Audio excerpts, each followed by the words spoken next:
गांव के एक छोटे से घर में रहने वाला अर्पित एक साधारण लड़का था, लेकिन उसके सपने बहुत बड़े थे।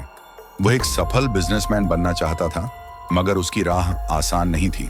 उसके पिता एक किसान थे जो मुश्किल से घर चला पाते थे। अर्पित की मां हमेशा उसे सिखाती थी, बेटा, कठिनाइयां आएंगी, लेकिन अगर तुम हिम्मत रखोगे तो जीत तुम्हारी ही होगी।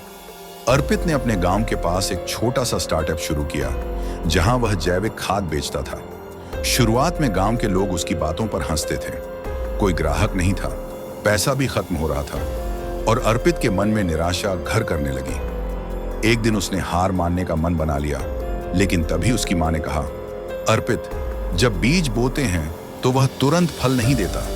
पहले मिट्टी में संघर्ष करता है, फिर जड़ें जमाता है और फिर हरा भरा होकर फल देता है। सफलता भी ऐसे ही मिलती है। यह सुनकर अर्पित ने ठान लिया कि वह मेहनत करता रहेगा। जब भी अर्पित अपने काम के लिए किसी से मदद मांगता, लोग मजाक उड़ाते, बेटा, पढ़ाई पर ध्यान दे, ये सब धंधे तेरे बस की बात नहीं। पर अर्पित ने नकारात्मक बातों को अनसुना किया और अपनी योजना पर ध्यान दिया। वह YouTube से नई तकनीकें सीखने लगा और इंटरनेट पर जैविक खेती के बारे में पढ़ता रहा। धीरे धीरे उसने अपने खाद की गुणवत्ता सुधार दी। पैसे की तंगी के कारण अर्पित को बहुत कठिनाइयां आईं। उसके पास नया सामान खरीदने के लिए पैसा नहीं था। उसने अपने पुराने साइकिल को बेचा और उससे मिली रकम से खाद बनाने का नया तरीका अपनाया। धीरे धीरे उसके जैविक खाद की मांग बढ़ने लगी। अब लोग उसके काम को पहचानने लगे। उसके ग्राहक बढ़ गए और उसके बिजनेस ने गति पकड़ ली। एक दिन गांव के बड़े किसान उसके पास आए और बड़ी मात्रा में खाद का ऑर्डर दिया। यह अर्पित के लिए पहला बड़ा मौका था। उसने दिन रात मेहनत की और समय पर ऑर्डर पूरा किया। उसकी मेहनत रंग लाई।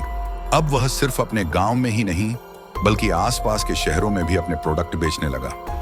अर्पित की कहानी हमें सिखाती है कि कठिनाइयां जीवन का हिस्सा हैं, लेकिन अगर हम हार मान लें तो सफलता कभी नहीं मिलेगी।